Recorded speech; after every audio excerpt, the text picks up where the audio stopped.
Welcome to Friday Takeaway.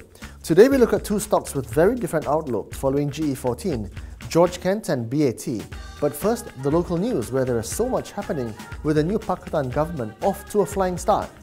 First up must be former PM Datuk Seri Najib's spectacular fall from grace.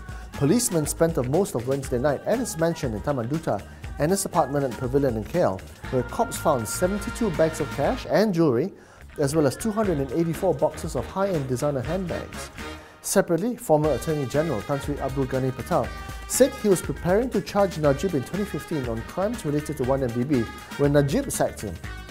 After more than 3 years in jail over a sodomy conviction which he always said was politically motivated, de facto PKR leader Datuk Seri Anwar Ibrahim has been fully pardoned and his previous convictions overturned. In a speech at Padang Timur, Anwar also defended Lim Guan Eng's appointment as Finance Minister, saying that Guan Eng's record in Penang, where he ensured every project was open tender, was proof of his ability.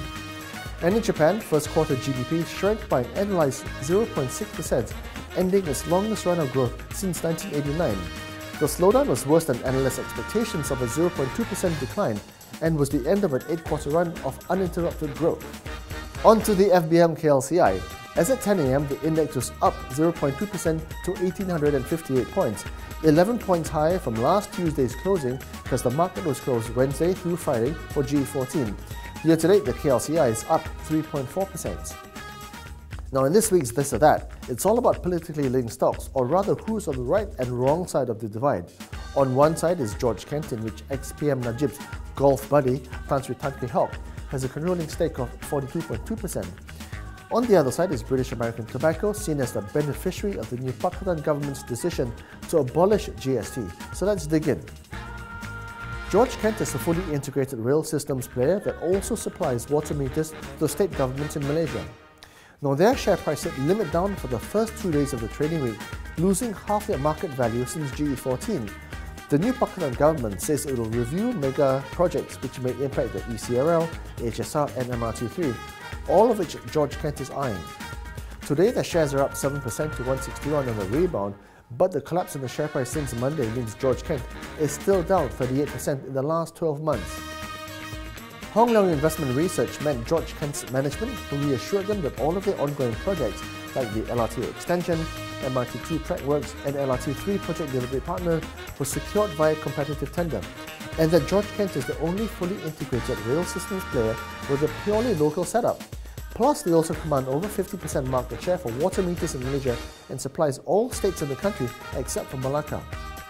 Nonetheless though, Hong Leong has cut next year's earnings by up to 12% due to the uncertain job outlook, though maintaining a buy call on the stock on a much lower sum of parts target price of RM3.25. BAT, they produce and sell cigarette brands like Dunhill, Kent, Peter Stuyvesant, Pall Mall and Rothmans, and according to their website have a controlling 54% share of the local Malaysian market.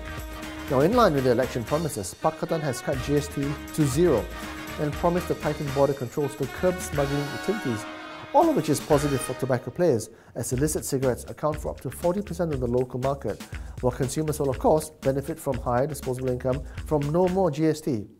BAT shares responded strongly to Pakatan's election win, gaining 44% in the past month alone. Today their shares are up 0.6% to 32.90, though they are still down by 24% over the previous 12 months. Now the new Pakatan government says they will reinstate the old sales and service tax to plumb the hole left by GST.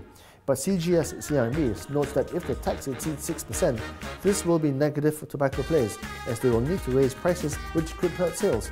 Plus, persistently high illicit trade and regulatory uncertainties remain key downside risks. Alliance DBS Research has upgraded BAT from a hold to a buy, raising their DCF-based target price to 39 ringgit.